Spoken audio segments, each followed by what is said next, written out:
What's up? What's up? What's up?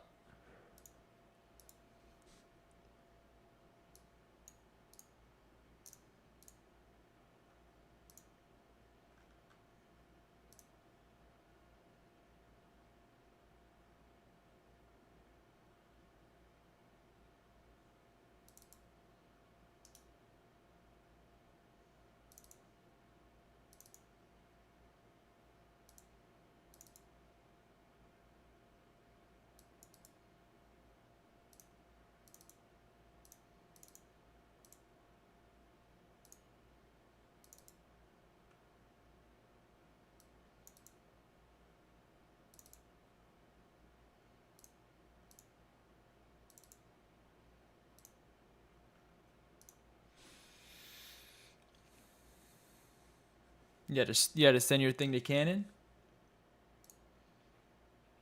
Your shutter broke?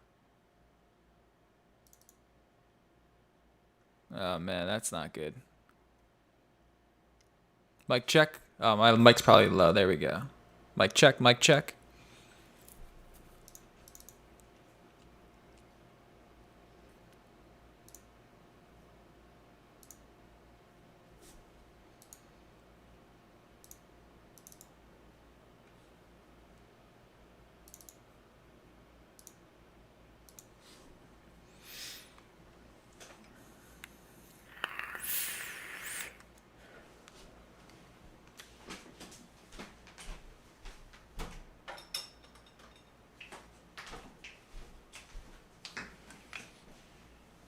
All right, by the way, I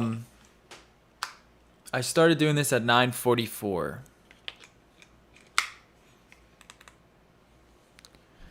Just want to see what's going on. I have no cards in the camera. I don't have a dummy battery in the camera either, and I'm also using the older LP batteries, the LPE6, not the LPE6HN or whatever.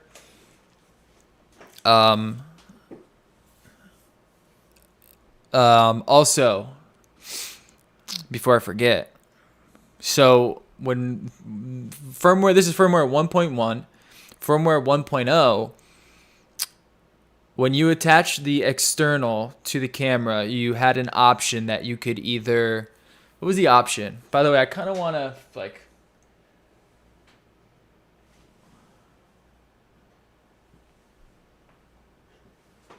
so you had the option of either,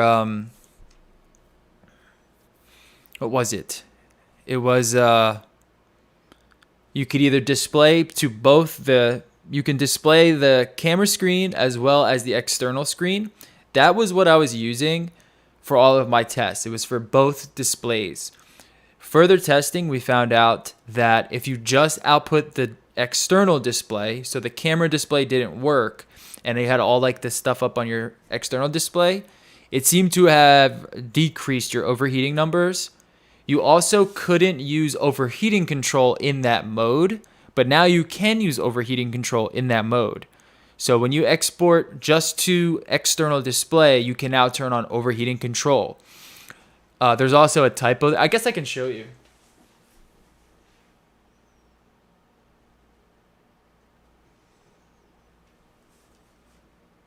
Right?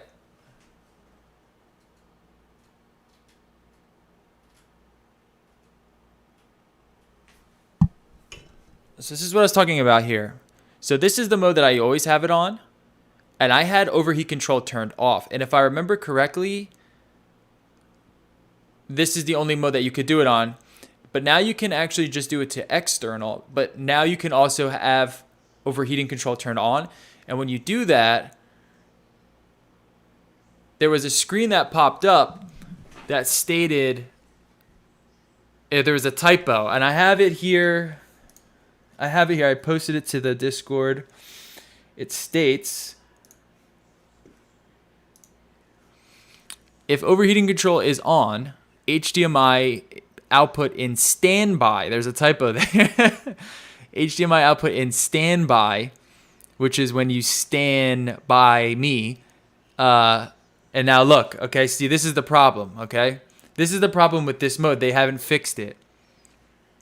My camera just shut off. See? This is why you can't use this mode. How do I, what am I doing here? My camera just shut off. So this is this is from out of the Ninja. You have to have it so your camera screen is always on. That's why I don't use this mode, and it seems like they didn't fix it. So when you export just to the external display, it's still bugged, it's still broken. They need to fix this. Let's go back here. So we have to turn this. This can stay on. What this is going to do though, and when you're in this mode, I'm assuming when the camera is not, I'm assuming this is not the full sort of 1080 HQ or the 4K HQ that it's supposed to be, because the overheating control supposedly does something to it. It's not very clear, but this is not the mode that I normally use anyway. So that 4-hour test was done with this mode on, with overheat control turned off. But I'm going to keep it on because that should drop the screen quality on the camera down. And this is how it should normally be. Does that make any sense? I don't know if that made any sense. But we're just going to kind of chill for a little bit. There's still no overheating timer countdown without the cards in. So they didn't do a lot of bug fixing, it seems like. It seems like they just tuned a couple things. If we look at the firmware notes,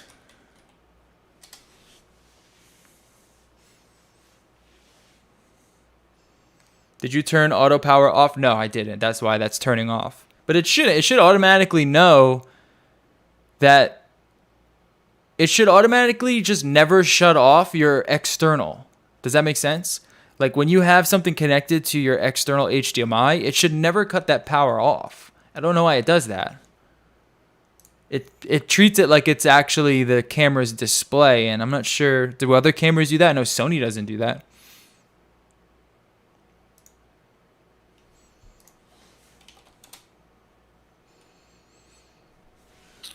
So here's the firmware.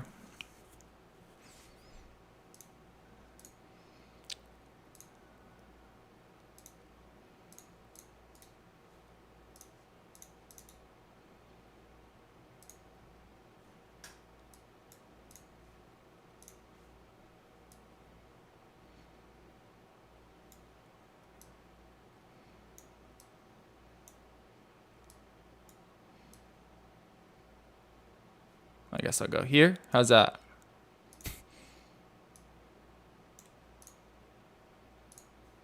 All right. This is the firmware here. No, I don't want to complete your fucking survey. I don't even see where the update. You can only get it on Canon UK currently.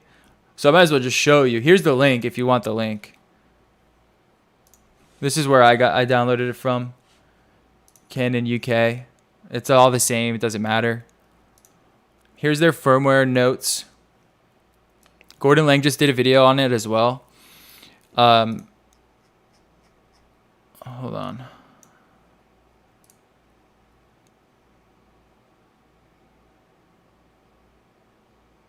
Interesting. Useful messaging is now displayed when HDMI display, camera plus external monitor, and overheat control is on. Settings are enabled. So I don't know how useful that messaging is because it doesn't make any sense. Because this specific mode, camera plus external monitor and overheat control turned on. I guess that was the mode that was grayed out. One of the modes were grayed out. Maybe it was that mode. I'm not exactly sure. But I guess that's that useful messaging with the typo in it. But it doesn't make any sense unless they basically mean in this specific mode, the screen's resolution will not equal the resolution that comes out of the HDMI port. That's what I'm assuming that means when overheat control is turned on. But the thing is, when you have overheat control turned on to external only, that's what I want to know. You know what I mean? Like, does the resolution that comes out of the HDMI port differ at all when overheat control is turned on, but you're only in external? Does that make sense? Or am I losing it? Like, do you guys not understand what I'm saying?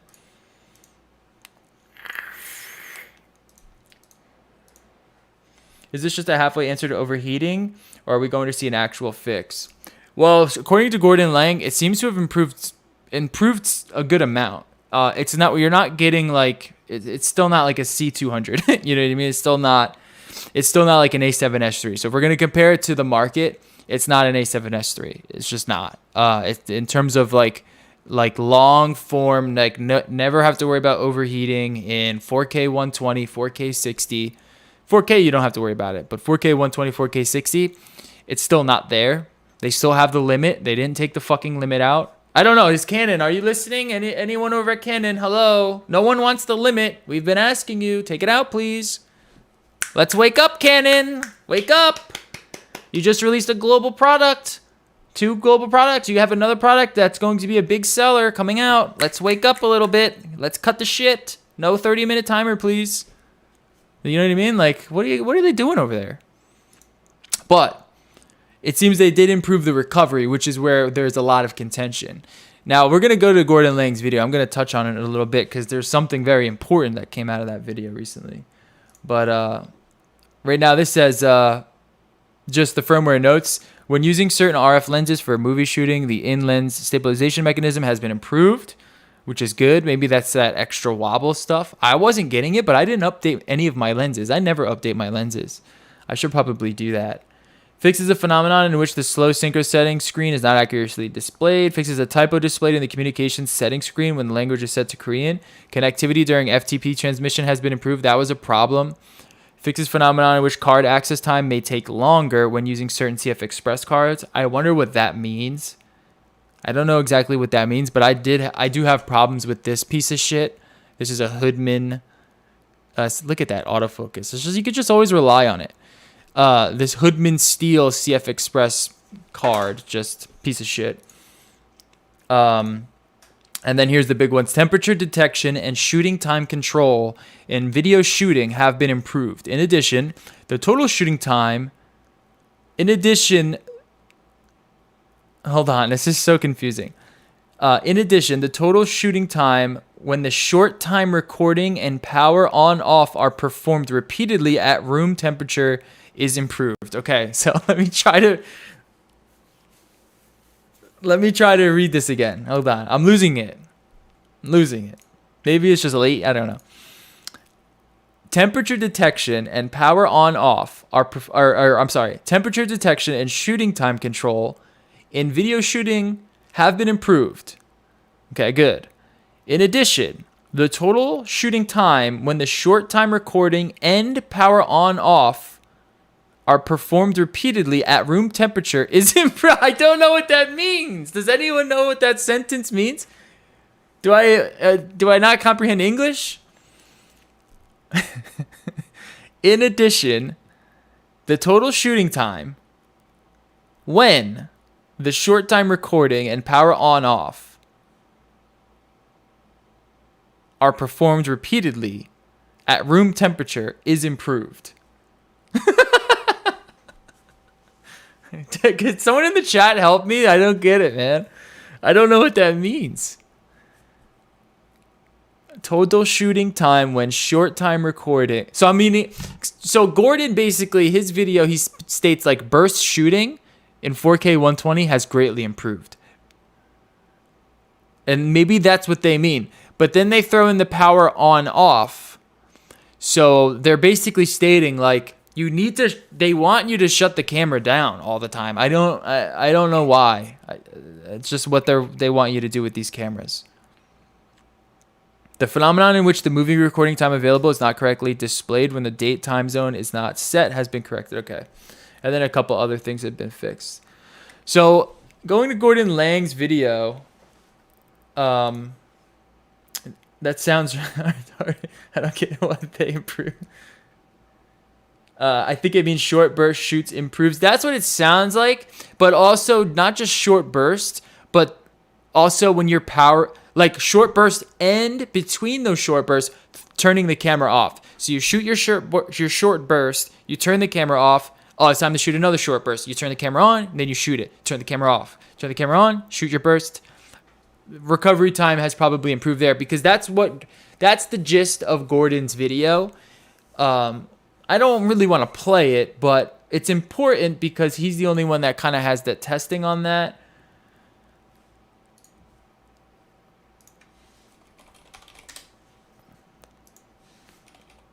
Everyone knows Gordon Lang. Of course, Gordon Lang, the king Gordon Lang. This is his video here. Canon EOS R5 overheating improvements.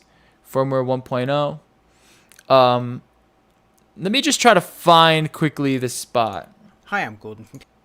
That it will allow you to record in a single clip, and that number will reduce as you start to use the camera for other things. So I started filming those 30-second clips, and with that original firmware it only took 7 30-second clips. Hey, how big is that delay, huh? How bad is that delay on NDI? I haven't synced up my NDI.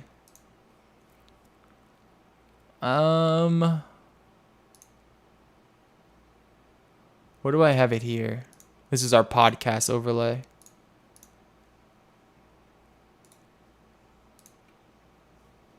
That's all right, whatever. You just... Before that, record time reduced from 7.5 minutes to 5 minutes. And then after 22 clips in total, the camera overheated and shut down. Although it does, of course, give you warning while it's doing this. But in the end, with the original firmware, I managed 22 clips lasting 30 seconds each of 4K 120. So that's roughly 11 minutes worth of footage spread out over a 22-minute period. Now with the new firmware 1.1.0, I wasn't reduced from the 7.5 minute to 5 minute maximum until I'd recorded 15 clips. That's quite a bit more, and again that number gradually reduced as I kept recording clips. But rather than recording 22 of them before the camera overheated and shut down, I actually managed to record 96 30-second clips. 96 clips. That's 48 minutes worth of footage. Oh, that's pretty good, right? Like, that's a pretty good improvement there. I think that's well worth the... That in it itself is worth the firmware update. So if you've been like, yeah, do I need to update it? That is worth the update on the firmware. You're getting a drastic improvement in short burst 4K 120, and I would assume 4K 60 probably works the same way, but don't quote me on that. I would have to test that myself. This is what I want to know. There are a few things that we found out that the camera sucks at, and one of them is screen on time. So thanks to John Gress. I hope I said your name right. Yeah, John Gress. His video on the Canon R5, this video here. Today's video, I'm going to test whether leaving CF Express. He basically showcases like the screen also plays a big role. So what my video showcase is that the card slots, the cards themselves overheat. I shouldn't say overheat, but the cards themselves are a big source of heat. That plays into that ambient temperature. Oh, that's something I keep forgetting. We have to go back to that.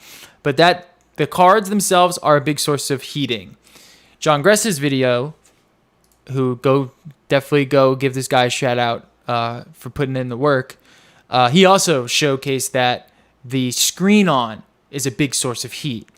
So the best way to limit your heat, if you want to get the most long form recording for 4K HQ, is to make sure that your overheat display is set to both external and internal. As well, your camera screen automatically turns off. So you don't want to, maybe I set mine to 15 seconds or 30 seconds. So the camera display turns off after 30 seconds. And then I basically just use the Atomos display for everything. A dummy battery is going to help. Popping your cards out helps. And that's basically it. And that's going to give you the longest time in 4K HQ. You still may run into overheating issues, mind you, right? I ran into overheating issues after 4 hours. Some people, when they use a battery, they run into overheating issues after 2.5, 3 hours. It really depends. But we know like it does overheat there. That's why I wasn't sold on this whole thing. Like, oh, Canon is the only reason these cameras are overheating is because Canon software is limiting it. It's not true. Because if that were true, then these cameras wouldn't overheat essentially when there's no recording going on, when there's an external going on. There is a temperature sensor, and Canon just confirmed it, and we'll talk about it in a second. But that's going to give you the best thing. So what I wanted to take a look at with this new firmware is the screen on time, because that seemed like a bug. But does screen on time play a big role? How much of a role does it play in the new firmware? Also, is there any difference between what we were getting from external before and now what we're getting from external 1.1? So 4 hours is a long time with the cards popped out and a dummy battery in there. I'm wondering, let's see how far we can push it. So I don't know if I'm going to stream this for 4 hours, but I'm going to keep it running for as long as it goes. And maybe it's less. Maybe they changed it where now you're only going to get a couple hours, or maybe you don't even get that. We'll see. But this is basically, I'm just testing it now. I just downloaded the firmware. It's been in. We've been recording since 9:44 exactly. And we'll probably go for a little longer. If you guys have any questions on the R5, feel free to drop them down there. I'll try to answer that. I figured I'd just start streaming a little bit to kind of, put a little proof out there, I guess. But this camera definitely opens up with an Atomos. The firmware hasn't changed that.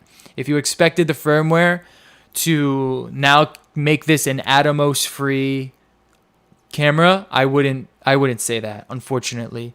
And I don't think this is going to fix anything with the R6 either. The R6 is still insanely crippled. The fact that there's no line-skipped 4K option that doesn't overheat in the R6 is a big knock against the camera. So both of these cameras are still, or I should say the R5, the R6 is still pretty much out of the question for someone like myself.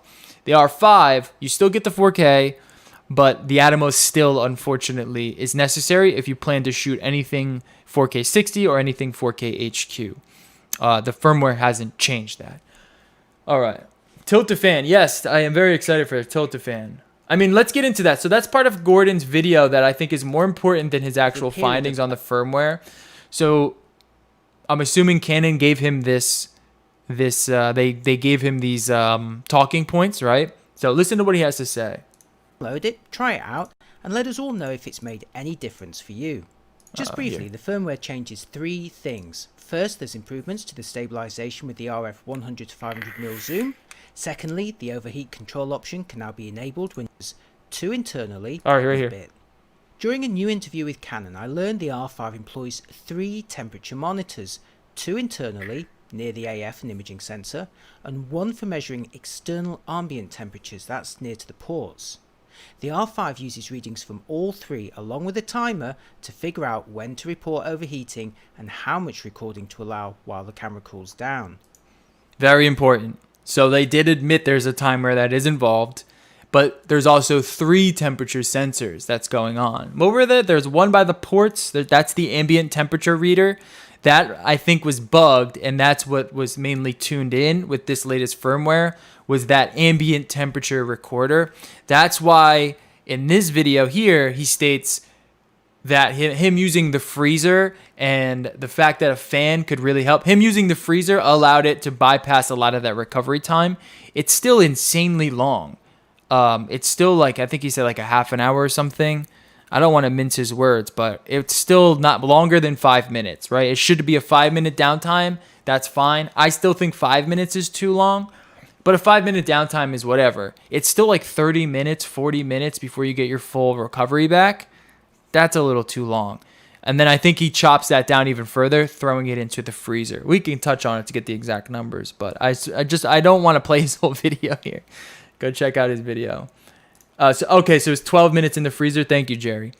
So yeah, that's a pretty good improvement. So it basically means they really improved the overheating sensor to take into account that sensor more, because previously when I was doing all my overheating tests, nothing cooled the camera down. Literally nothing. Nothing cooled that camera down. It was almost like there was no ambient temperature sensor. So that's good to know, and that begs the question: does the Tilta fan,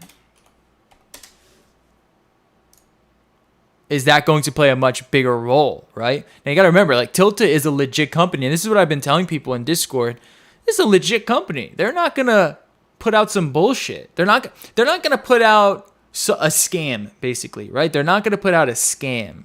They might put out something that is like, all right, this isn't 100% working the way it should be, but the way that it was before, it was almost like, is Tilta like pulling a scam because I'm doing all this other stuff, I'm cooling things down, and it doesn't seem to help at all. How is this fan going to help?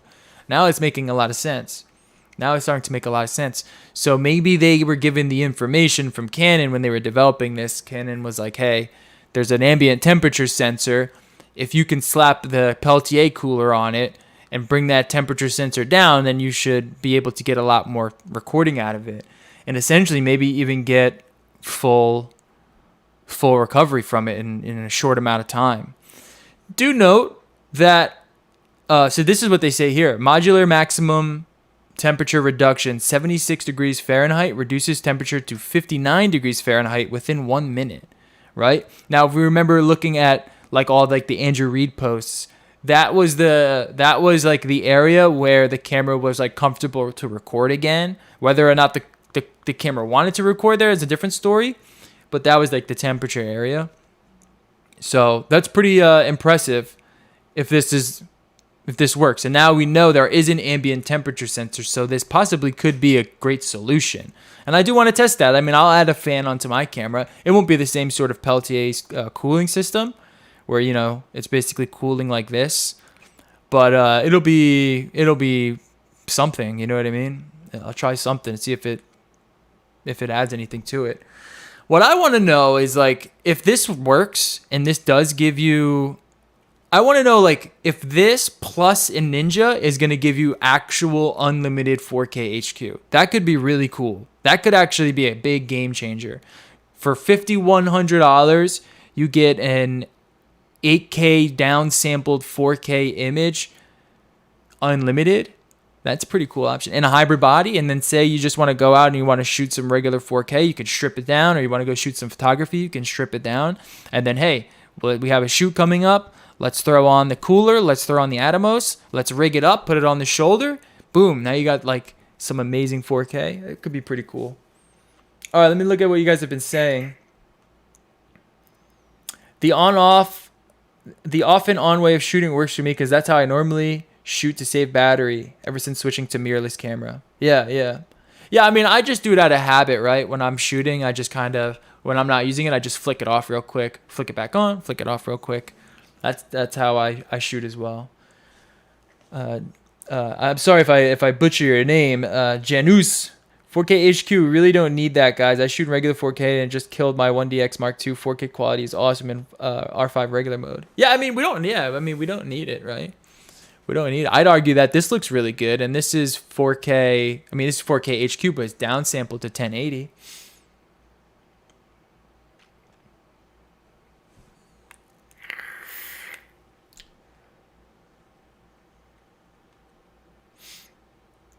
Do you usually use your Atomos when you record? No, not really, actually. Not really. I always have it hooked up when I do this because it has the output, and I want to be able to get the 4K HQ out of this from the output, and that goes from the camera into the Atomos, into an ATEM, into the PC.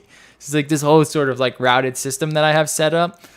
But when I'm just shooting stuff, I don't normally take the Atomos with me. But that might change now with the R5 and the 4K HQ file, because I do find it to be fucking gorgeous, you know?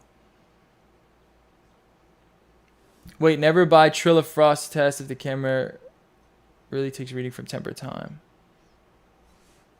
I don't know what that means. I'll do some tests today. Let's see if it works. I have one idea. What is your idea? Would love to know. He also said he got 25 minutes of 8K recording, which is actually not too shabby, really. Yeah, it's not too bad. Strap a Noctua to the back. I mean, that's not a bad idea. It's not. I was just planning on putting like a fan to it, but I could set up some sort of like Noctua system. That could be a fun little DIY video.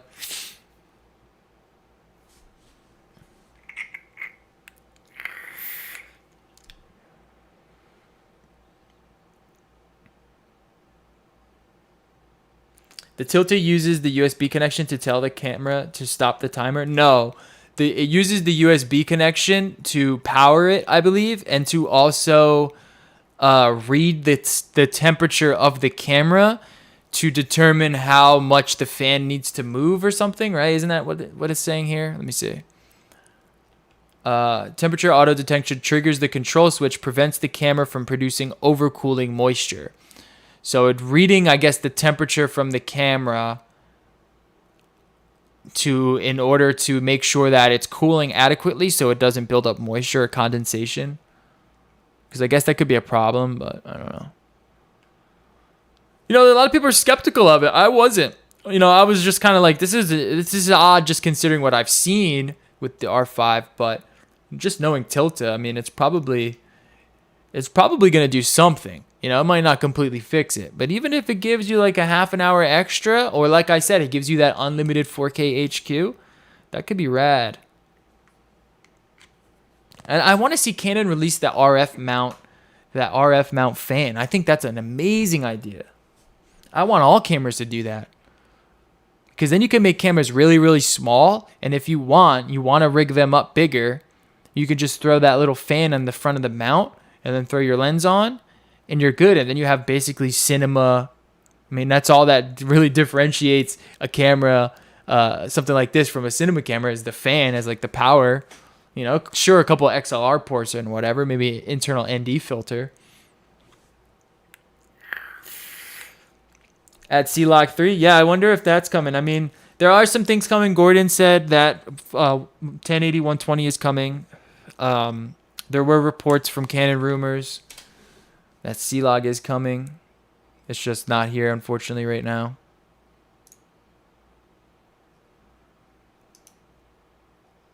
Is it this one? Who cares about 8K Cinema RAW? Until they can really fix the recovery, like 8K RAW light. I mean, it's just burning through the overheating buffer. I don't think anyone is going to be using that. I could be wrong, though. Because it is 8K. I mean, it's like a no-joke 8K file. So, I could be wrong. But yeah, is this it here? No, maybe it was this one. I haven't had any confirmation of C-Log 2 or 3 being added, which was supposed to be this firmware, though they have been rumored to be part of a future update. And then his latest update, firmware coming shortly, looks to be more bug fixes than feature additions. Cinema Raw Lite and C-Log 2 and 3 are not going to be in this update, but they are coming soon, which is great news. Let's hope it's not just in 8K. Come on, Canon. Let's put the C-Log 3 and C-Log 2 and the other options as well.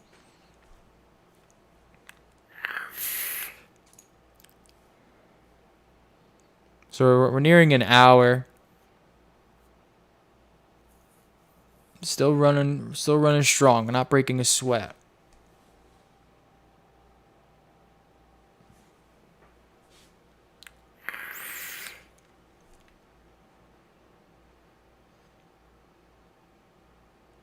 Has anyone tested to see if the Scotch tape toothpick workaround no longer works with this new firmware? No, I haven't. It's not really a workaround. It's really just like, all that really did was just show like there is a timer involved. And now we know there is a timer involved because Canon has just come out and basically said it through Gordon's video. There is a timer involved. So it's just now it's a matter of, in terms of the timer, how much does that play a role in crippling the camera? I personally don't think it.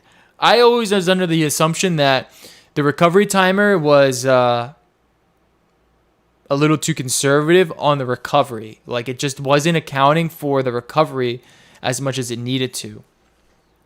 And I'll be doing that testing later on.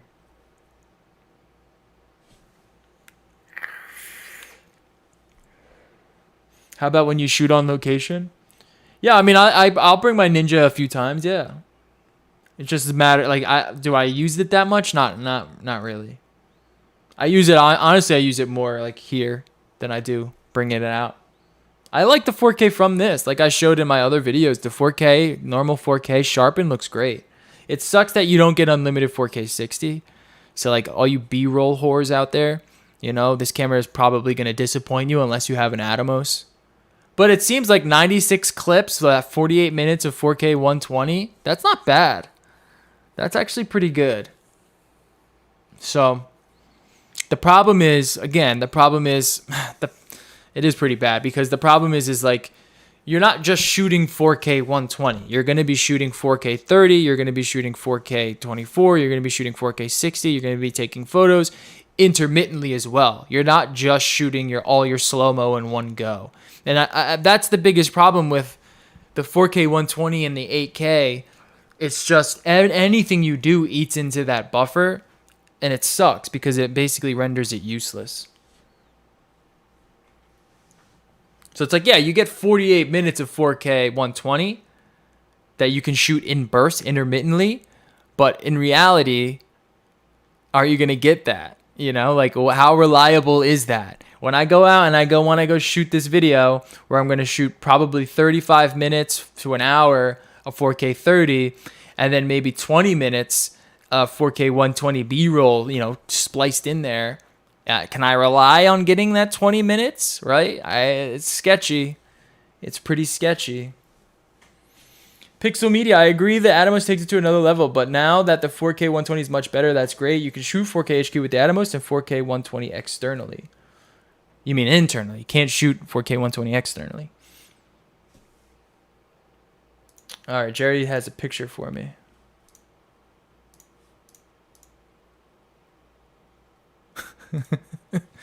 Wait, is this how you have yours set up?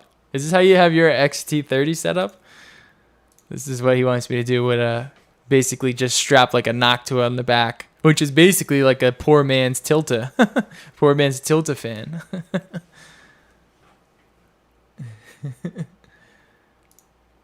I do want to do this though. I do want to try this out. I do want to cool it with a fan and see if that helps. I'd be interested in knowing if the temperature camera reaches the normal 1080p 60 recording to see if that matches the same temps in overheating modes. That's a good question. I don't know. I would wager not, but I don't know. I don't have that data.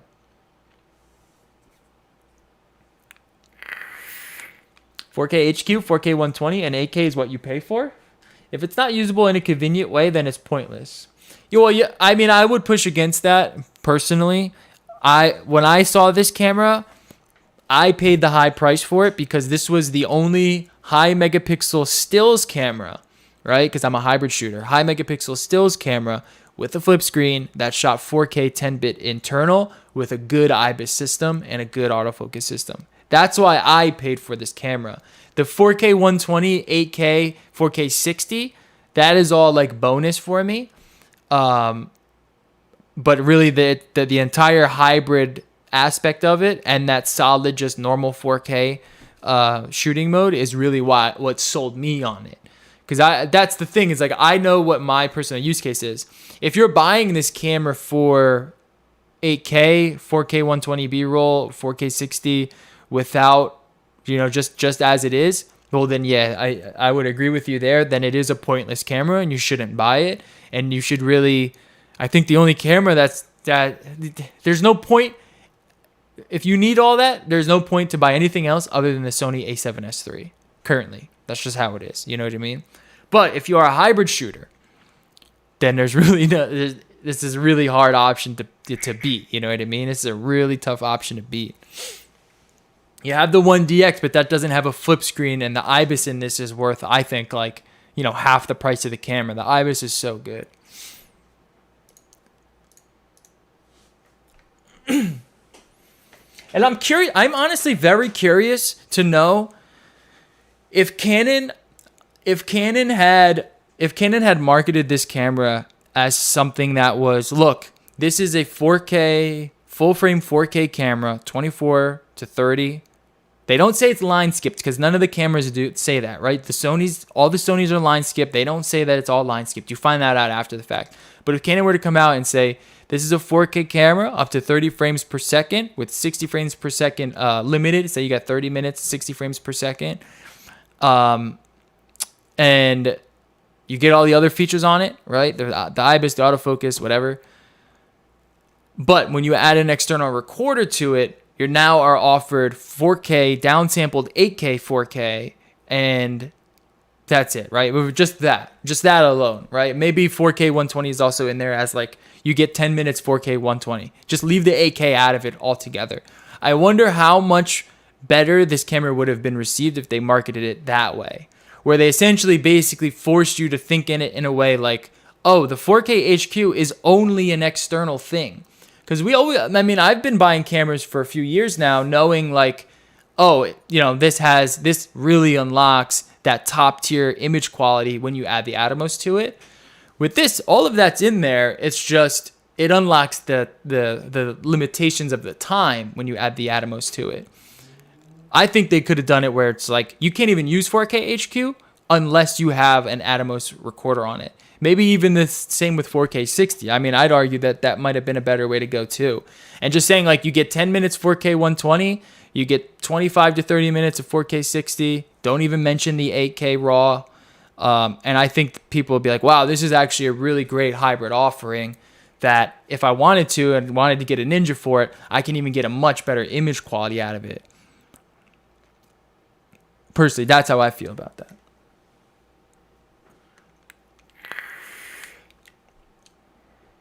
I'm sure you haven't had time to test, but wanted to make sure the near unlimited 4K HQ external will still work before applying the update. Well, that's what we're doing now. This is in 4K HQ. This is in the 4K fine option. And we've been going for about an hour now, and it's still going strong. Let me see. Yeah, no overheating timer. There's no dummy battery in here either. So this is with an actual just regular Canon battery, not even the new Canon battery. This is with the LP, just the Canon LP6 battery. So we're about an hour and there's no overheating going on. I would imagine that this is going to run until the battery dies, which is around like 2 hours, 2.5 hours maybe. If there was a dummy battery in there, maybe you probably get the 4 hours. We'll see though. We'll see. I'm not gonna stream that long, but I did want to just pop on and just talk about the firmware for a little bit with you guys and just show that I am testing it. This is the first thing I wanted to do when this firmware came out, and I will be releasing a final overheating video, like a third, I guess, a trilogy, if you will. Once I do all my tests with this. I was going to release a video before the firmware, but once we got murmurs of the firmware coming out, I figured let's just wait. Let's get the full story before I release all the numbers. There was other stuff coming out, like all the Andrew Reid testing, and there was other things that I wanted to make sure that I got the right information on before releasing that final overheating video. I had some suspicion that Canon would find a way to make make void the current overheating workarounds established with the new firmware upgrades. Well, I mean, currently, when you pop the cards out of the camera, it still doesn't display an overheating timer. So it looks as if that they haven't like patched that. You know what I mean? It looks like that's still an option. Like that's the way to go. Now, with John Gress's video, he showcased that the cards didn't really play that much of a role. It was really the screen on time that played a bigger role.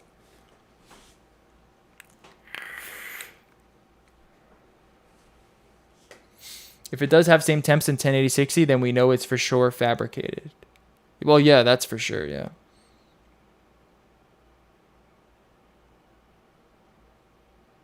Have you tried shooting 4K HQ and a Ninja with the new firmware? Yes, we're doing that now. Oh, I think I already answered that. Are you shooting 4K on the stream here? Yes, it's 4K HQ. Yeah, 30 frames, and this is in UHD. This is not in DCI.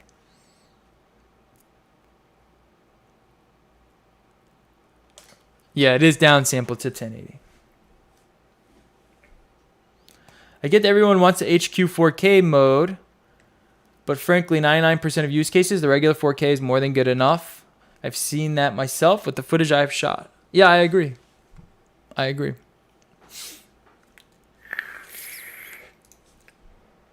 No cards, but there is a battery, just a battery. What's your backup to the R5? The R.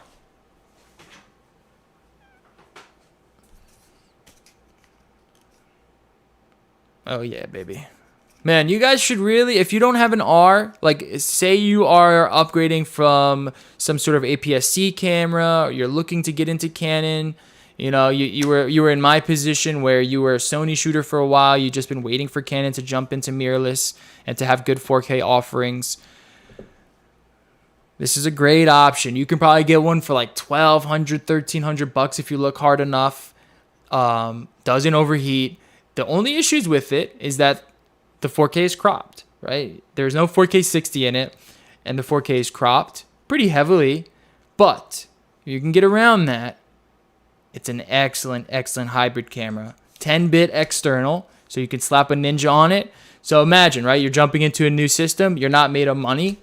You want to get into Canon RF mount, which I think is the most exciting mount out of all the camera companies. The RF mount, in my opinion, you know, when you buy a new camera system, you're buying the mount. You're not really buying the ecosystem. You're buying into the mount ecosystem. And I've been heavily invested into E-mount for a long time. When all this R stuff started coming out, I was really excited with what RF mount was doing. So I said, let me get into the R. And this was a camera that was unusable, right? The crop is making the 4K unusable. Well, this is actually an excellent camera. You can buy this for pretty cheap, you know, say $1,400, $1,500. Get a nice, get a couple good pieces of RF glass on there.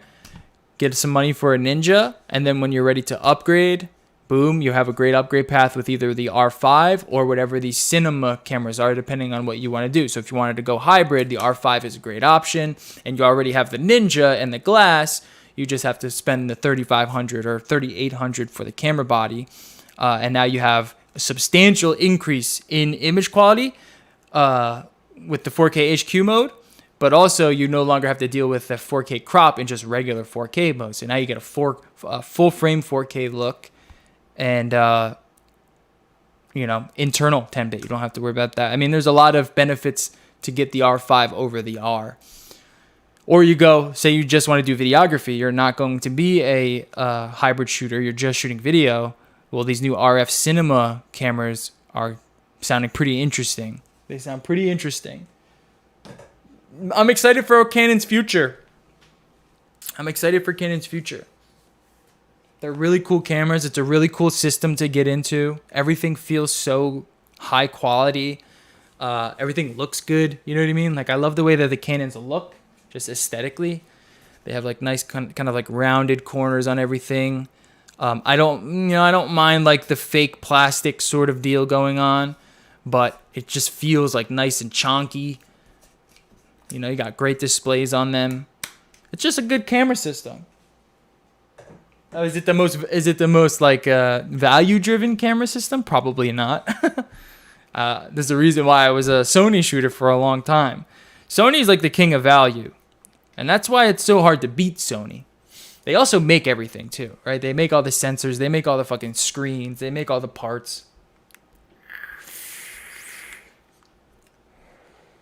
I just sold Jerry. I just sold my A7. R4 or no R3, yeah, R3. I just sold that to KEH. Just sold it to them. I sold that along with a couple E-mount lenses, but I do still have the A6000, which is that camera right there for those overhead shots. And actually getting that to match this camera is a bitch. Getting those colors to match is a huge bitch. Live, right? I do a lot of my stuff live production. By the way, this is a log. This is in C-Log. This is in 10-bit. It does shoot. The Atomos does output a 10-bit file. It does input and output a 10-bit file. So if you wanted to see what this would look like with a LUT on it, I can throw a LUT on real quick for you.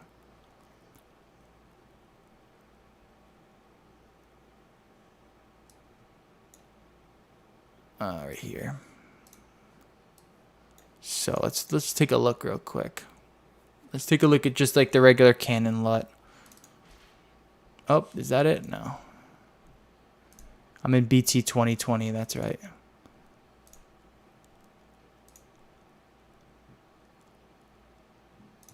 There we go.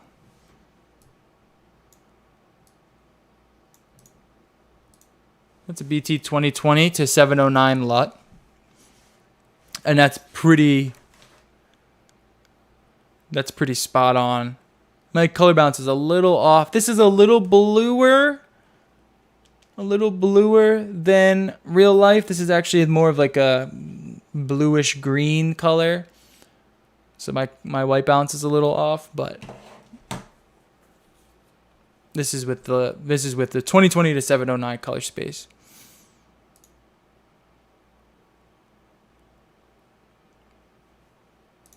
Actually looks pretty good. Let's go halfway.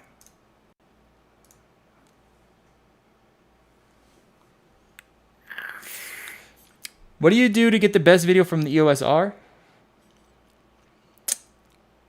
I mean, you just want a Ninja and then you're going to get 10-bit. But, I mean, it looks great. The files on it look great. You don't have to shoot 4K. It has great 1080p.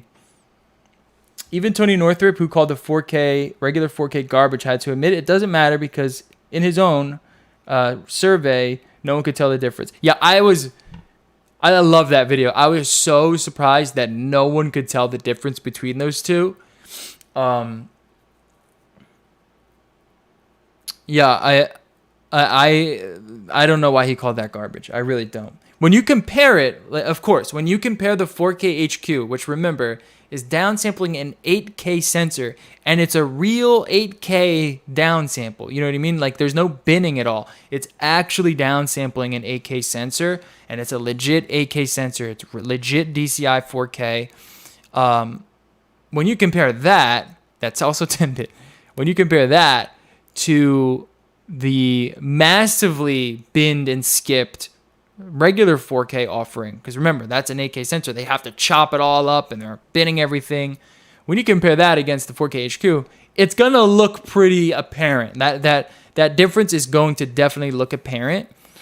But that's when you're just like staring at like a static shot, when there's no motion blur, when there's no any other sort of motion data at all. And when you're looking at those differences zoomed in, that's where that becomes really apparent. But once you start to add motion and once you kind of pull it out and you look at it at 100% and then you add that extra post sharpening, which really just like tightens things up. It just like brings that sharpness or that softness up and just kind of tightens it up a little bit. It's really difficult to warrant the 3 times jump in file size, as well as the the increase in difficulty in working with those files. I don't know. I just don't find it's really worth it to kind of do that. But it does look great. And if you're like, if you're using that file for mastering, or you just want the best quality possible, period, it's a great file to have.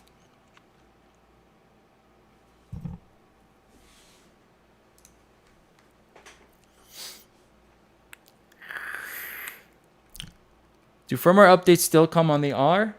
I don't know. Let's see. Oh, there's no battery in here. I don't know. I don't remember the last time I updated the Canon R.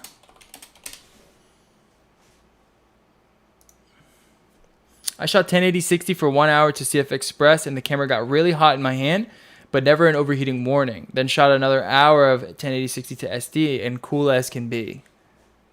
Yeah, oh yeah, I would bet that the CF Express card is definitely a big source of heat. And that's kind of what I'm wondering, like, does this new emphasis on the ambient temperature sensor play a much bigger role now? So when you get rid of that heat source, can you actually get a lot longer of a record? We'll see. Oh, it looks like I don't know. It looks like maybe there is a firmware update. It says it here. Firmware update available now. How do I do this? I forget.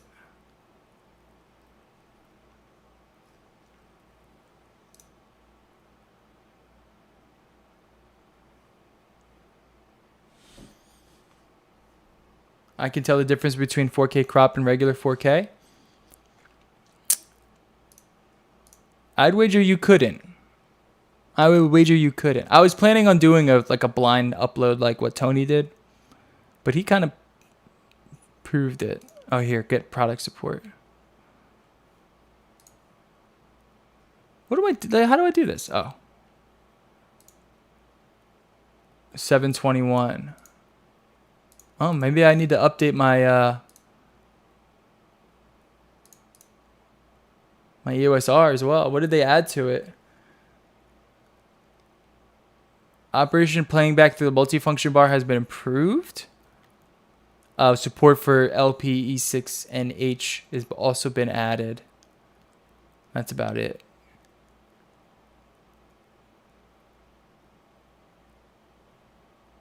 And then some lens additions. I need to update my lenses. I haven't done that. Is editing R5 recorded content a huge pain? Yeah, it sucks. The 10-bit sucks. It's honestly so annoying to work with that I've been thinking, like, do I even need to shoot in 10-bit for YouTube? You know what I mean? It does suck. You have to make proxies unless you want to edit on an iPad, like I showed in that last video, which I found out actually isn't 10-bit. So LumaFusion takes the 10-bit file and you can edit it, but it resolves it to 8-bit. So you would have to edit it in LumaFusion and then export it as an XML file and then import that XML file into Final Cut, and then you can export as 10-bit. And just overall, it just sucks. It just sucks right now. And I don't think that's going to improve anytime soon, at least until Apple's chip comes out as some sort of like MacBook with Apple Silicon. You have to make proxies with it, and it takes forever. Like 4K 60, 4K 120 into a proxy is like, takes forever, man. It sucks. It sucks. It's not a walk in the park. Is C-Log in the R5 in HD? Yes. 1080 also gets 10-bit C-Log, yeah.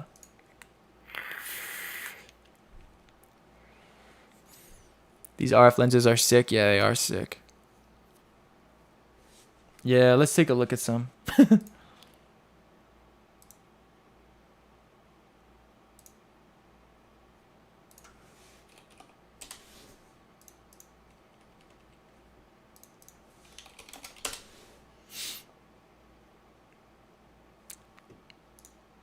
Oh, yeah.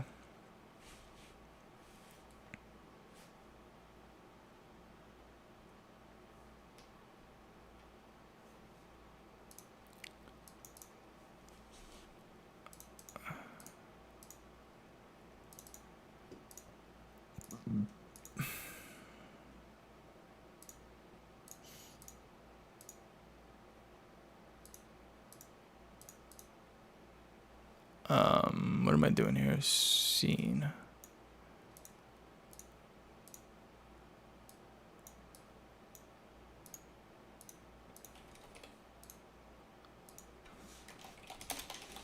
Sorry, I have to fix my stream deck. There we go. Yeah, these lenses are awesome. They're just so expensive. That's the problem, right? They're just like, they're pricey lenses. I really want the 70 to 200. I really want the 24 to 70. I really want the 85, the one with the defocus softening. How much is that one? This one, $3,000. Ugh, I think I might have to get it. For as a portrait lens. Have you guys seen the defocus softening lens on here?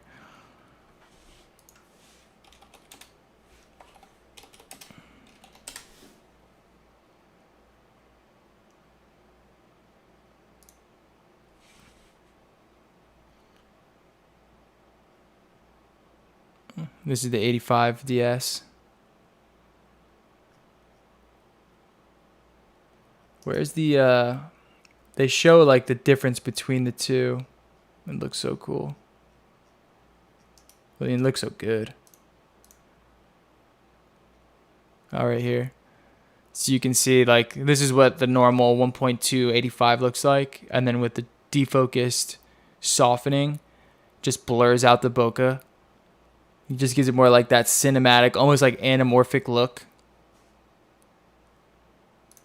$3,000. But that's like a top-notch fucking prime right there. And I've been looking into a lot of like vintage lenses. I've been thinking about just getting a whole swath of vintage lenses. I've been more and more interested in that stuff too. Watching a lot of like cinematography videos from directors and stuff, and them talking about like utilizing different I just watched one with Paul Thomas Anderson, where he was going through the movie The Phantom Thread, and they were doing a camera test showcasing all of these different lenses, and some of them were just so cool looking. Do you think Canon should at least add autofocus to the 720 120 frames per second on the original R? Oh yeah, I think so for sure. Here, Jay, let me mod you. Will NVIDIA 3000 graphics card support R5's H.265 422 10-bit? I don't think so. I haven't seen anything that would spell that. Which sucks, right? And I don't know if AMD is doing that either. I don't see why, because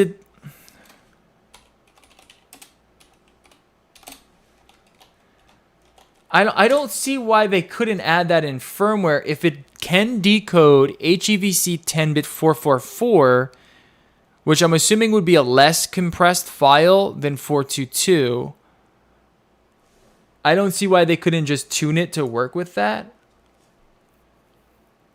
But nothing I've seen states that that's going to happen. There's a graph where they show this too.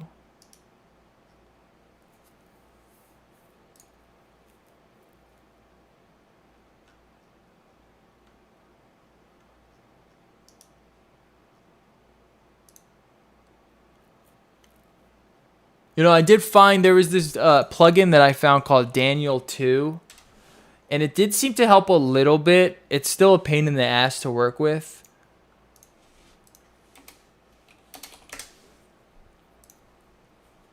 But for anyone that wants to know, like I downloaded this program called Daniel 2 that you use for Synergy Daniel 2 that you use for Premiere, and it did seem to help a little bit.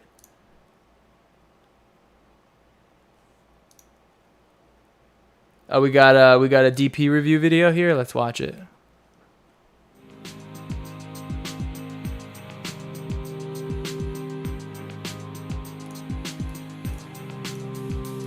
Welcome back, DPreview TV viewers. It's Jordan here to talk about the Canon R5. Now, I know a lot of you are still waiting for delivery on your cameras, but in the meantime, Canon has already issued its first much needed firmware fix. Now, there's a bunch of little bug fixes. If you jump on dpreview.com, you can see a full list of that, some tweaks to the stabilizer, some language issues, all kinds of stuff. Jordan ended up getting an extra 10 minutes of HQ. What they didn't talk about it, though, is improvements to the overheating. However, there have been some real improvements made. We're going to talk about those today. Okay, now there is a ton of talk online about what might be causing some of the overheating issues and potential workarounds. We're not going to get into that today. We are just going to talk about the results you'll get if you install this new firmware on a production Canon R5. So let's take a look at some of the timings and the more demanding modes. So how I did these tests, I grabbed two cameras, a production R5 with the 1.0 firmware and a production R5 with the new 1.1 firmware, stuck them side by side on my Oh, must be nice, Jordan, to have two R5s. Okay, cool, bro. Mamaru device that keeps the autofocus working and the image stabilizer while it's recording video. Doesn't look like that's a major concern with the overheating, but we want to keep things fair in this. And using the older 1.0 firmware, that camera got an overheat warning at 16 minutes and 45 seconds, but then conked out at 19 minutes and 41 seconds. However, the 1.1 firmware actually lasted longer than that before it even got an overheat warning. So with the version 1.1 firmware shooting 8K, we got 20 minutes and 21 seconds before the overheat warning came up, and it actually went until 24 minutes and 53 seconds before the camera shut down completely. So once that happened, I turned both of those cameras off and gave them some rest time. And after a half an hour, I only had 5 minutes of record time available on the old 1.0. The 1.1. After a full hour, I had 10 minutes. That's so bad. It's still terrible. A half an hour and you can only shoot 10 minutes. What is going on with that this camera cannot dispel heat? In 30 minutes. Sit here for 30 minutes. I mean, how long have we been streaming? You know? How long have we been streaming for? That's so long. Record time available on the 1.0 firmware and 15 minutes on the 1. I was able to record. before the camera shut off completely. With these Yeah, you got like an extra 10 minutes. Okay, yeah. Definitely you will.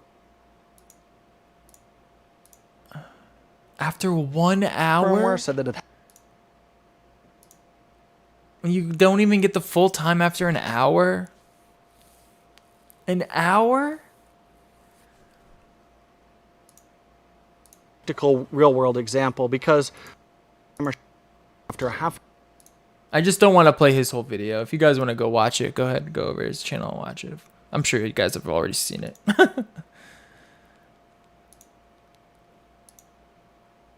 After 30 minutes, 20 minutes available. After 1 hour, 10 minutes available. Record time after photography. You have to use a Ninja. You have to use it. It's unusable. That's unusable. You have to use a Ninja. Canon should just say, if you slap a fan on it, yeah, true. Still, or cool off. I would say I'm 33% less stressed out shooting this on an R5 with the 1.1 firmware like we are right now. Does leave me with a couple major questions though. First of all, why are Canon being so secretive and not mentioning these overheating improvements in the documentation for the new firmware? And why do these overheating issues exist in the first place? Let's be honest, I think we're going to be hearing about R5 overheating for quite a while in the future. If you're curious about that, you're definitely... Yeah, I mean, it's not any different than what we've seen with Gordon's video. Yeah. Canon should just say, hey, you want to shoot 4K HQ, you have to use a Ninja. That's what they should have said. Just say like, or you just get 10 minutes, I guess, 10 to 15 minutes. I don't know.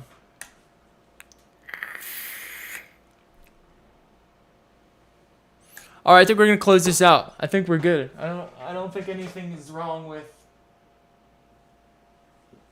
Yeah, we're halfway on the battery. There's no overheating warning. Let's see how warm the camera is.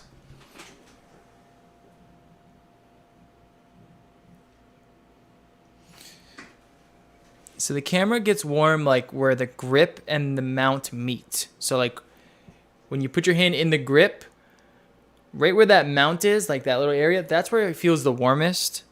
But it's not warm. It's not warm at all, basically. The back of the camera is also not warm at all. It's not warm at all. It's not warm at all. I don't know how much I have to stress that. It's not warm at all. You know what I mean? So that's a good sign. Maybe that helped a little bit. I don't think any sort of I think it's safe to say like the external recording, at least from the test from today, hasn't been hindered in any way. So they didn't patch it or anything like that. You can still expect to get the same times that I was getting in my overheating results, which is over on the website nolife.digital. If you want to, I might as well just showcase it. Go check out our website nolife.digital. All the stuff that we do goes up over here on the website. I'm a big website guy. All of my content, all my channels all have websites. This is our website here. Here's my overheating test, my overheating chart.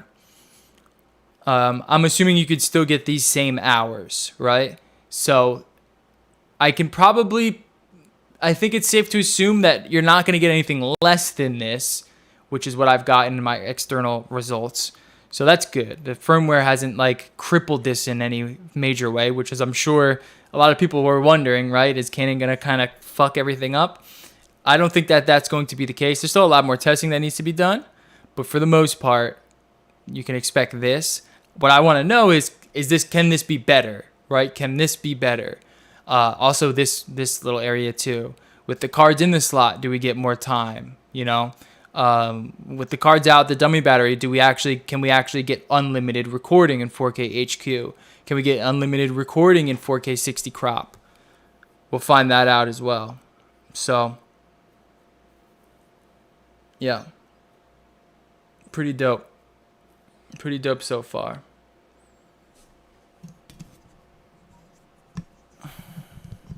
All right, everyone. Thanks for hanging out with me tonight. I'll catch you guys later. Stay subscribed if you want to be updated on all things Canon R5. If you want to stay all things cameras, we're constantly talking about camera, production, audio equipment, lighting, all that fun stuff. Bring it to you here on this channel. Hit up the website. Make sure you follow me over on Twitter as well, at nolife.digital. No, I'm sorry, at nolifedigital on Twitter. Okay, have a good night.